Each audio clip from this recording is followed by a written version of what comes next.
आज हम where the mind is without fear कविता को आसान भाषा में समझेंगे, जो रविंद्रनाथ टैगोर द्वारा लिखी गई है। Where the mind is without fear and the head is held high.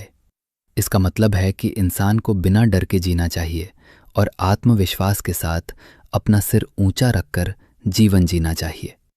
Where knowledge is free. इसका अर्थ है कि शिक्षा हर व्यक्ति के लिए उपलब्ध होनी चाहिए, बिना किसी भेदभाव के। Where the world has not been broken up into fragments by narrow domestic walls। यह कवि कहना चाहते हैं कि समाज में जाति, धर्म या भाषा के आधार पर कोई विभाजन नहीं होना चाहिए और सभी में एकता होनी चाहिए। Where words come out from the depth of truth। इसका मतलब है कि लोगों को हमेशा सच्चाई बोलनी चाहिए और ईमानदारी से अपनी बात रखनी चाहिए। Where tireless striving stretches its arms towards perfection। इसका अर्थ है कि हमें लगातार मेहनत करते रहना चाहिए और अपने आप को बेहतर बनाने की कोशिश करनी चाहिए।